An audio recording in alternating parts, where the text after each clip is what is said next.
Hello जी, hello. स्वागत है आप सबका मेरे चैनल लर्न एंड क्रैक पे। My name is Rahul Debroy and this is the sixth set of the series sure short questions, series which is meant for students who are preparing for banking, insurance या MBA entrances। ये से ये सब competitive exams जो भी appear कर रहे हैं उन लोगों के लिए है। आपने अगर मेरा प्रीवियस वीडियोस नहीं देखा तो आई विल एनकरेज कि आप वो भी देखें, क्योंकि उनमें भी बहुत सारे यूजफुल ट्रिक्स या यूजफुल नॉलेज मैंने मैंने शेयर किया है, ताकि वो आपको एग्जाम में हेल्प कर सके to solve questions. And in this particular video I am gonna discuss questions relating to spotting error, usage of vocabulary which is very important, and of course double fillers. ठीक है, so let's begin.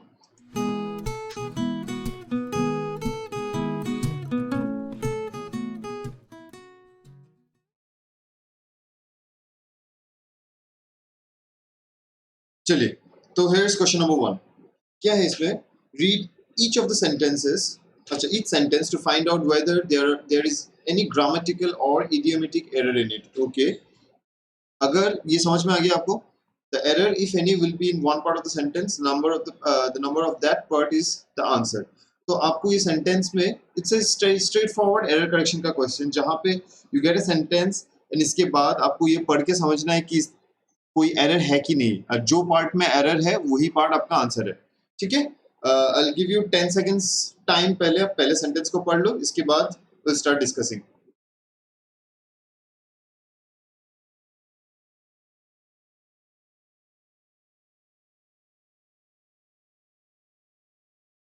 ठीक है, चलो let's do. Doctor wage a relentless battle day in and day out to save patients under their care, but at a time fate decides otherwise. मिला आपको error? Doctor wage a relentless battle day in and day out to save patients under their care, but at a time fate decides otherwise.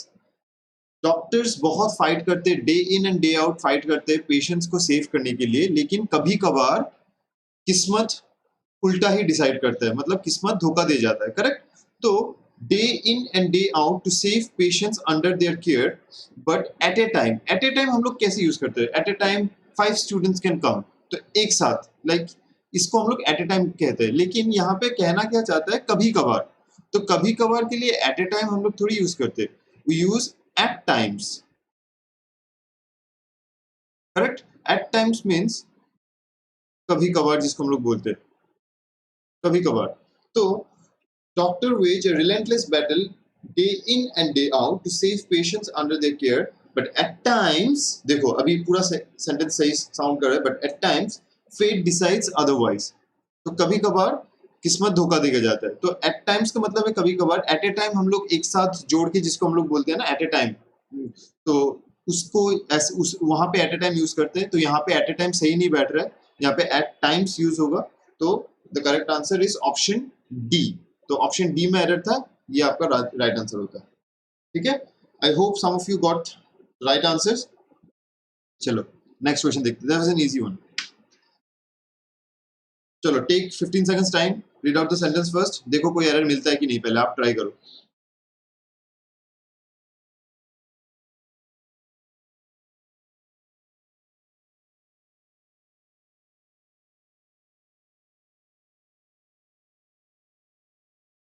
मिला?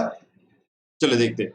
Reddy was one of the few leaders who was never for post or position, and despite being in Congress, was a great critic of dynasty rule and had a penchant for taking on biggies such as Reliance without being afraid of the repercussions.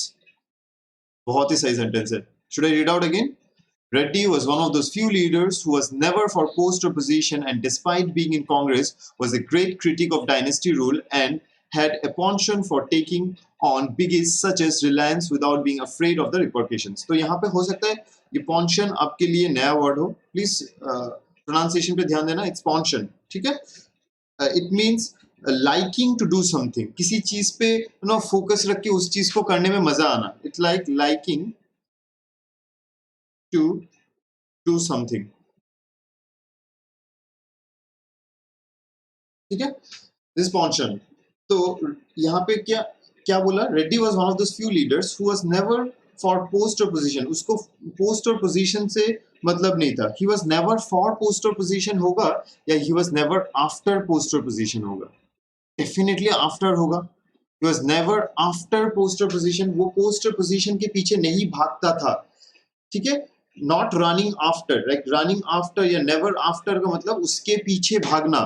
तो he was not after post और position despite being in Congress. He was a great critic of dynasty rule and had a penchant for taking on biggies. वो घबराता नहीं था बड़े लोगों के साथ टक्कर ले लेने में, and without afraid of the repercussions. उसका परिणाम क्या होगा उसको सोच के वो घबराता नहीं था, ठीक है। रिपरकशंस क्या होगा उसको सोच के वो घबराता नहीं था। ऑल्दो देखो यहाँ पे क्या बोला, Reddy was one of the few leaders was never after post और पोजीशंस। उनको पोस्ट एंड पोजीशंस का मोह माया नहीं था, उनको मतलब काम करने का मजा था अलग, ठीक है। यही वो कहना चाहता है। तो नेवर फॉर नहीं होगा, नेवर आफ्टर होगा, क्योंकि नेवर आफ्टर का मीनिंग है किसी चीज के पीछे भागना, ठीक है। तो he was never after post और position, this would have been the correct answer, ठीक है। तो ऑप्शन बी होगा।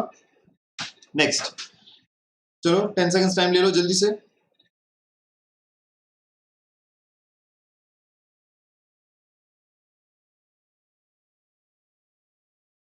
This is an easy one. देखो, the government is planning to sanction grants to pharmaceutical companies for investing new treatments for diseases about malaria and tuberculosis. फिर से मैं repeat करूं, the government is planning to sanction grants to pharmaceutical companies for investing new treatments for diseases about malaria and tuberculosis.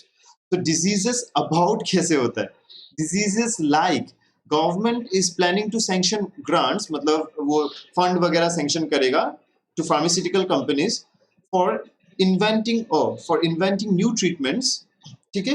क्या, क्यों, ताकि वो diseases like malaria and tuberculosis को fight कर सके। Diseases like malaria and tuberculosis होगा, ना ही कि diseases about malaria and tuberculosis के जैसा डिजीजेस। तो डिजीजेस लाइक, तो यहाँ पे अबाउट गलत था। The government is planning to sanction grants to pharmaceutical companies for inventing new treatments for diseases like malaria and tuberculosis. That's an easy one, ठीक है, ताकि वो diseases like malaria and tuberculosis के लिए drug invent कर सके। That's an easy one, ठीक है। चलो ये हो गया होगा। Let's see the next sentence. There are also signs for revolution of Tagore's ideas both in Japan as well as China, in sync with the emergence of India as a vibrant economic power with considerable clout in the 21st century.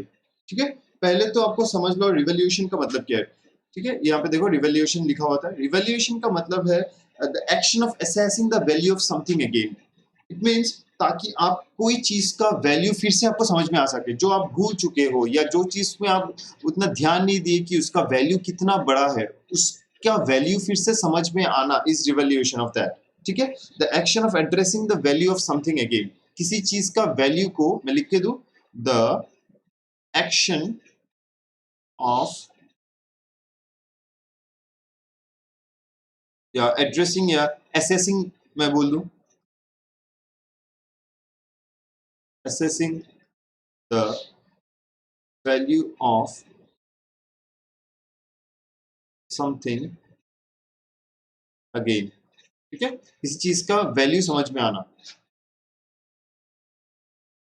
So there are also signs of revolution of Tagore's ideas. यहाँ पे both है, हाँ, both in Japan as well as China। समझो इस चीज को, both का मतलब क्या है, both का मतलब है 2 out of 2, ठीक है। लाइक हम लोग कैसे यूज करते हैं, both राम एंड श्याम, ऐसे यूज करते हैं। both and as well as एक साथ नहीं होता है, they are not use together in a sentence, क्योंकि एज वेल एज का मतलब भी बोथ के जैसा ही। मैं ऐसे भी लिख सकता था, Ram as well as Shyam, ऐसे भी लिख सकता था। मतलब अगर मैं एज वेल एज से इस सेंटेंस को बनाऊं तो that means Japan as well as China, ठीक है। तो were in sync with the emergence of vibrant idea, तो both Japan as well as China नहीं होता, ठीक है. There are also science of revolution of Tagore's idea. Both, ये both पहले आ गया तो Japan as well as China नहीं हो सकता, क्योंकि यहाँ पे एज वेल एज नहीं बैठ रहा है, तो यहाँ पे बोथ के साथ क्या, देखो बोथ के साथ क्या बैठा है, एंड बैठा है. ठीक है, राम एंड श्याम बैठा है, तो बोथ जापान एंड चाइना होगा. यहाँ पे बोथ एज वेल एज नहीं होगा, यहाँ पे कंजंक्शन एंड चाहिए मुझे, एंड होगा यहाँ पे करेक्ट आंसर.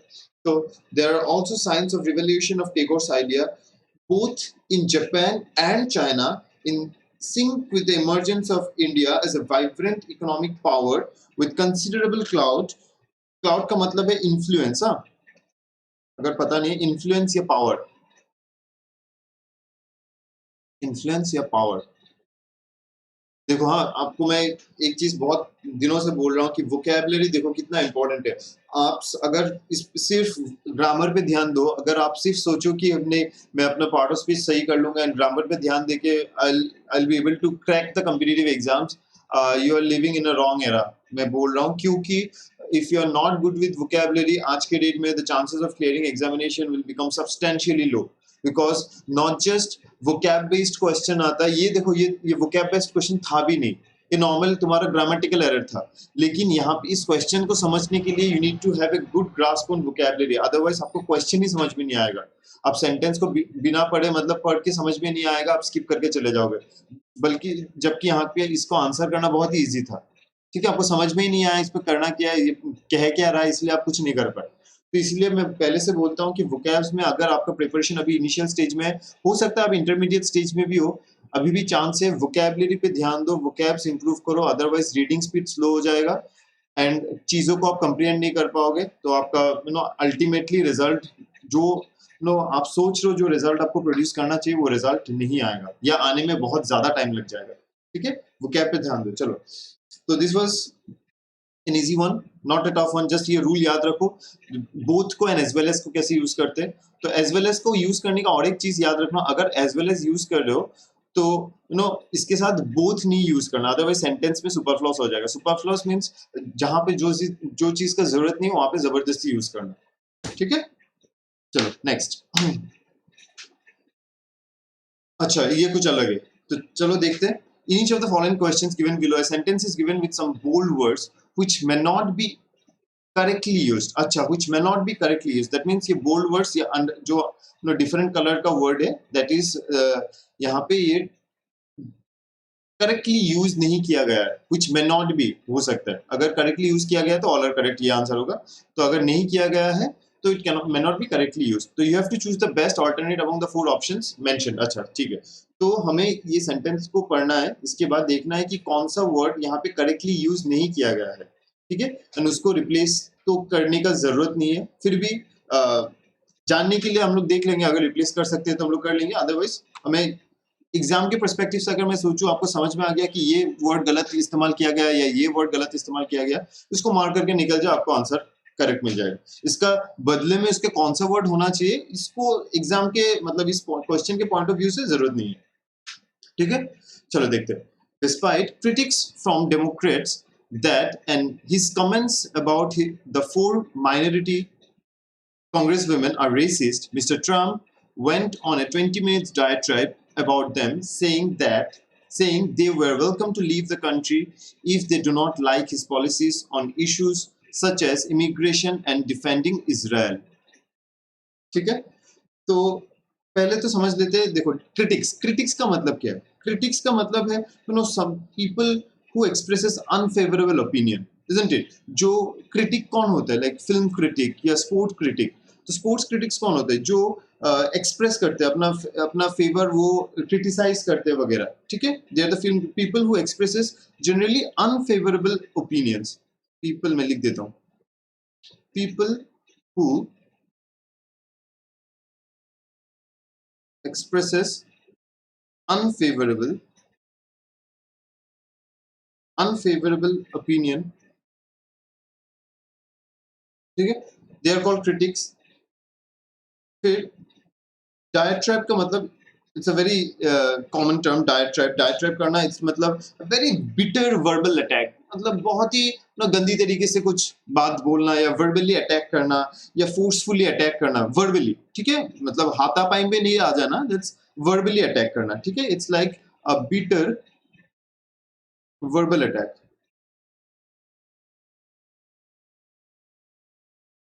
बाकी पॉलिसीज एंड डिफेंडिंग का तो आपको मतलब पता ही है, तो एक बार चेक कर लेते हैं। देखो, despite critics from Democrats, despite critics from Democrats कैसा हो? आपको क्रिटिक्स का मतलब है to people who expresses unfavourable opinion, but criticism का मतलब क्या है? क्रिटिसिज्म, ऐसा ही है सर। क्रिटिसिज्म का मतलब है something that an expression of disapproval, right? An expression, an expression of disapproval, कि आपको पसंद नहीं आया and you disapprove that, this is criticism. तो डेस्पाइट क्रिटिक्स कैसे होगा? डेस्पाइट क्रिटिसिज्म होगा फ्रॉम डेमोक्रेट्स, कि उनको पसंद नहीं आया about the comments that he made about the Congress women are racist, so Mr. Trump went on 20 minutes diatribe, that means 20 minutes of saying bitter like verbal attack about them, and he said they were welcome to leave the country if they do not like his policies and issues such as immigration and defending Israel. यहाँ पे कोई problem नहीं था, तो despite critics नहीं होगा, despite criticism होना चाहिए था। ऑल्दो एग्जाम में क्रिटिसिज्म आपको लिखने का या सोचने का जरूरत नहीं है, बस देख लो कि कौन सा आंसर करेक्ट नहीं होना चाहिए। तो क्रिटिक्स यहाँ पे नहीं बैठ रहे, यहाँ पे criticism would have been the correct answer, तो इसलिए क्रिटिक्स यहाँ पे आपका राइट आंसर होगा। ये आपका ये ऑप्शन आप क्लिक करोगे, ठीक है। देखो समझ में आ गया करना क्या है। So let's see the next sentence. While the risk of regional spread remains high, the risk outside the region remains low. Okay. WHO chief said after the procurement in Geneva, the international emergency should not be used to stigmatize or penalize the very people who are most in need of our help, he said. ठीक है, क्या पे देखो, while the risk of the regional spread remains same, regional spread, widespread, it could be kind of COVID, something वैसा situation, regional spread remains high, the risk outside the region remains low, दोनों सही लग रहा है। WHO chief said after the procurement का मतलब क्या है? Procurement means the action of obtaining something, correct? Procure करना, so it is like action of obtaining something,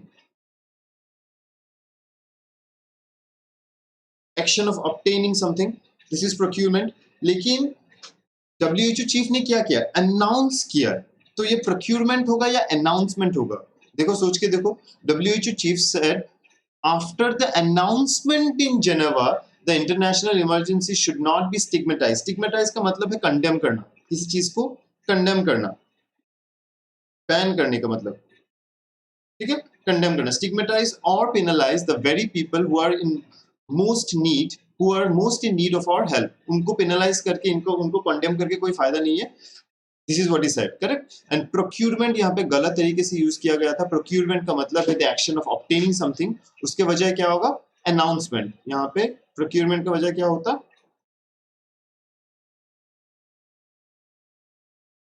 announce करना, that is announcement.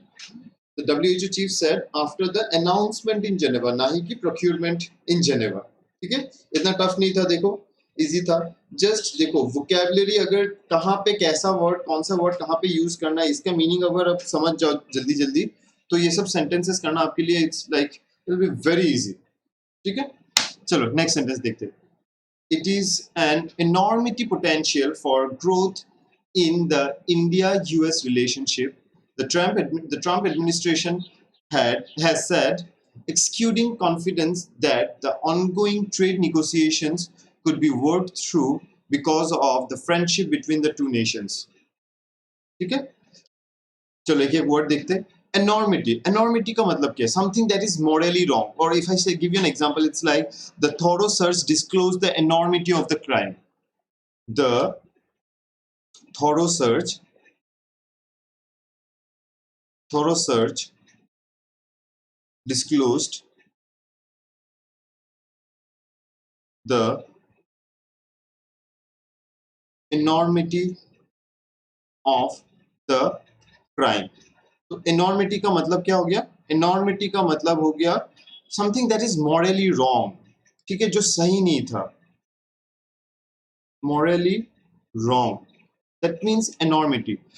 There is an enormity potential, यहीं पे तो problem लग रहा है, ये तो यहाँ पे बैठने ही नहीं चाहिए था, ऑल्दो क्या वर्ड बैठ गया बाद में आते, पहले सब वर्ड्स का एक बार मीनिंग देख लेते हैं. एक्सक्यूटिंग, एक्सक्यूटिंग का मतलब क्या है? इट्स लाइक एक्सक्यूट कर देना, टू डिस्प्ले एन इमोशन और टू डिस्चार्ज एन इमोशन, ठीक है. दैट्स, देखो यहाँ पे क्या दिखा था, he said executing confidence, that means to displaying emotions on the ongoing negotiations, ठीक है, ट्रेड निगोशिएशंस, दैट मीन्स यहाँ पे एक्सक्यूट का मतलब है टू डिस्प्ले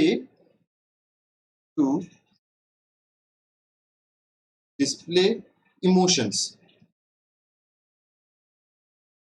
ठीक है. निगोशिएशन का मतलब तो आपको पता ही है, एंड फ्रेंडशिप तो क्या ही मैं बताऊं. और तो यहाँ पे और एक वर्ड आप समझो, there is an dash potential. Enormity potential तो गलत हो गया, हमने देख लिया, ये वर्ड यहाँ पे बैठ ही नहीं रहा है, और एक कारण की वजह से ये वर्ड यहाँ पे नहीं बैठेगा. देखो इनॉर्मिटी है क्या? Enormity is a noun, correct. Enormity is a noun, तो and potential is another noun. तो दो नाउन विदाउट ए कॉमा और ए कंजंक्शन एक साथ तो नहीं बैठ सकता, तो आई नीड एन एडजेक्टिव जो मेरा नाउन को क्वालिफाई कर सके. मुझे एक एडजेक्टिव चाहिए जो मेरा नाउन को क्वालिफाई कर सकते. तो पोटेंशियल इज नाउन, तो आई नीड एन एडजेक्टिव, इसका यहाँ पे क्या होगा? Enormous, correct. एनॉर्मस, क्योंकि एनॉर्मस का मतलब है it's in a very large scale. So there is an enormous potential for growth in the India-US relationship. Correct? Enormous का मतलब है like a very large scale. Very large scale. इसका मतलब है enormous. So there is an enormous potential for growth in India-US relationship.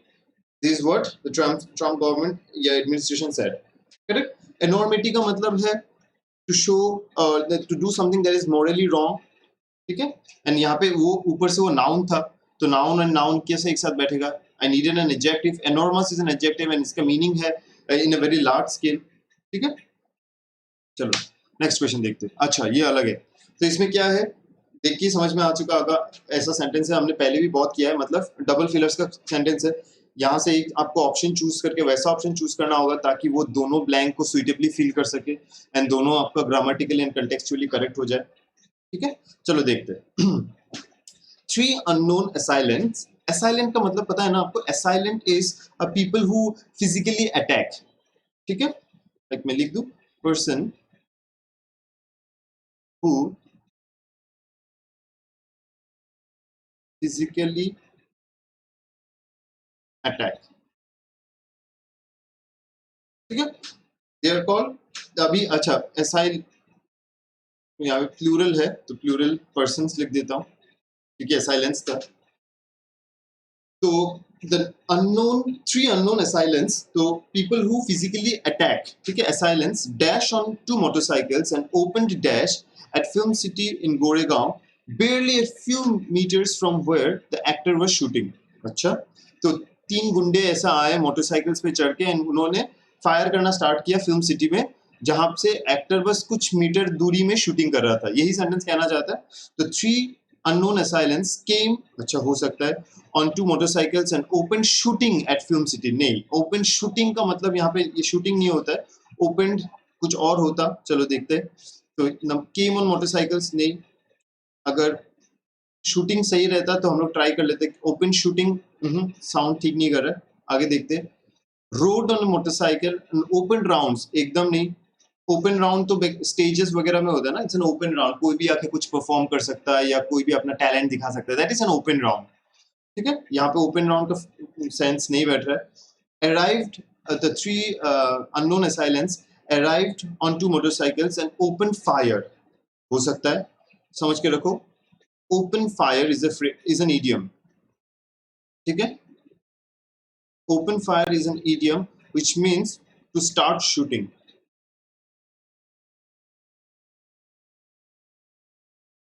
To start shooting. ठीक है, जब तक आपके पास बेटर ऑप्शन अवेलेबल है. ठीक है, आपको अगर आपको ये क्वेश्चन है कि ए सर ए क्यों चूज नहीं किया, हमने सी क्यों चूज किया, दिस इज बिकॉज जब तक आपके पास बेटर ऑप्शंस अवेलेबल है, आप तो बेटर ऑप्शन ही लोगे ना.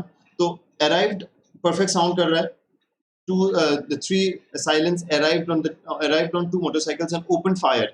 तो डेफिनेटली करेक्ट साउंड कर रहा है. अच्छा बाकी देख लेते हैं. Approached, hitting, climbed and shots नहीं, ये सबसे बेस्ट साउंड कर रहा है ग्रामेटिकली एंड कंटेक्सचुअली दोनों, क्योंकि ओपन फायर का मतलब ही है टू स्टार्ट शूटिंग एंड उसी को मीन करते हुए ओपन वर्ड यहाँ पे यूज किया हुआ है. अदरवाइज एंड स्टार्टेड शूटिंग ऐसा भी लिख सकते थे वो स्टार्टेड वगैरह देख के ब्लैंक दे सकते थे, ऐसा नहीं दिया उन्होंने, ओपन वर्ड यूज किया. तो मतलब दे एंड ऊपर से फायर भी यूज किया. That means the intention is to bring in the idiom open fire which means to start shooting. ठीक है, तो correct answer must be option C which is arrived and fire.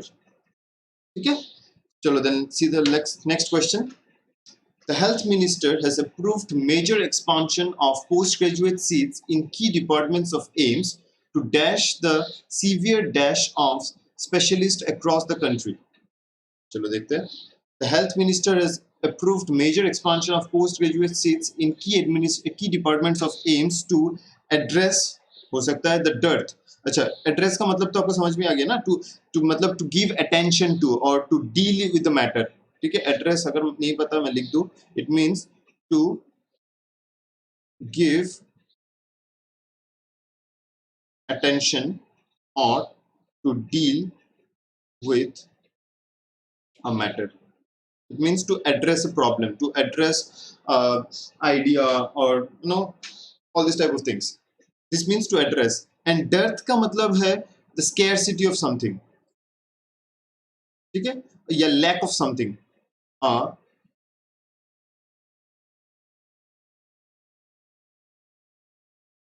Scarcity or lack of something.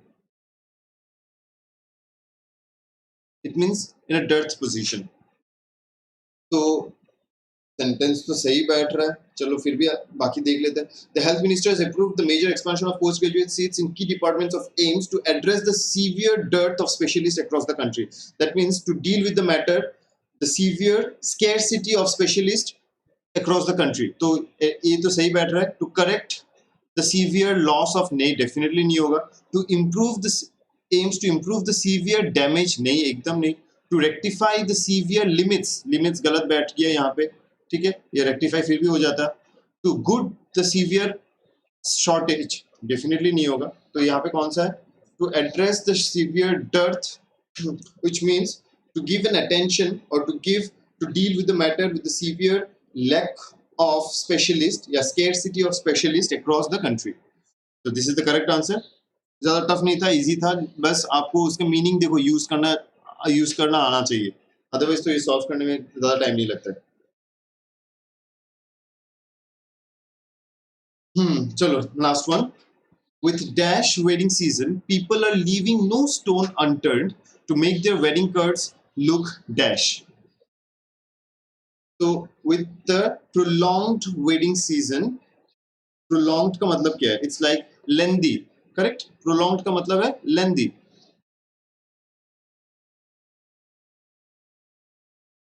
It's lengthy. So with the prolonged wedding season, people are leaving no stone unturned to make their wedding cards look alike. अरे alike कैसे होगा? alike का मतलब है तुम्हारा मेरा सबका wedding card एक ही होगा. ऐसा तो कोई नहीं चाहता है ना. सब चाहता है अपना वेडिंग का कार्ड थोड़ा हटके हो एंड वो लोग देखे एंड वो अच्छा फील करे उसको देख के. तो सबका अगर सेम तो बनाना नहीं चाहेगा कोई भी, ये डेफिनेटली गलत हो गया. With the ongoing wedding season हो सकता है people are living no stone unturned to make their wedding card look special. Definitely अच्छा साउंड कर रहा है, बहुत अच्छा साउंड कर रहा है एंड मीनिंग एकदम करेक्ट है. अच्छा चलो देख लेते हैं. With the coming wedding season people are living, अच्छा कमिंग वेडिंग सीजन है. With the coming wedding season के साथ पीपल आर, ये प्रेजेंट टेंस में कैसे होगा? अपकमिंग ना, कमिंग का मतलब क्या? आगे आने वाला. तो people will leave no stone unturned ऐसा होता तो ये फ्यूचर टेंस में चला जाता. अगर कमिंग वेडिंग सीजन के बारे में बात होता, तो अगर कमिंग वेडिंग सीजन के बारे में बात होता, ये फ्यूचर टेंस का बात होता. तो कमिंग वेडिंग सीजन का बात नहीं चल रहा है, तो अभी present tense is living no stone unturned मतलब कंटिन्यूअस टेंस में चल रहा है. तो इट मींस अभी जो चल रहा है उस सीजन के बारे में बात कर रहा है, अभी वाला सीजन के बारे में बात कर रहा है, ना ही कि जो आने वाला है उस सीजन के बारे में. तो अभी वाला सीजन के लिए कमिंग वेडिंग सीजन तो नहीं बैठ सकता है, तो ये गलत हो गया. with the vivid is like बहुत ही कलरफुल, बहुत ही वाइब्रेंट, बहुत ही विविड, तब यूज करते हैं विविड वेडिंग सीजन। नहीं अनटाइडी, कौन अपना वेडिंग कार्ड अनटाइडी चाहेगा? डेफिनेटली नहीं होगा। ठीक है। विद द प्रोटियन इज, इसका मतलब समझ लीजिए, very important word. It means something that changes, ever changing और वेरिएबल। ठीक है, एवर चेंजिंग और वेरिएबल, जो something that keeps changing, ever changing और वेरिएबल। तो प्रोटियन वेडिंग सीजन तो डेफिनेटली नहीं होगा। ठीक है, फिर भी अगर मतलब जानना है तो मतलब इसलिए मैं बता के दिया मीनिंग। ऑमनियस का मतलब क्या है? Impression that something bad is going to happen. ठीक है, ये कुछ एक इशारा हो करना कि कुछ गलत होने वाला है, दैट इज एन ऑमनियस थिंग। ठीक है, एन इम्प्रेशन,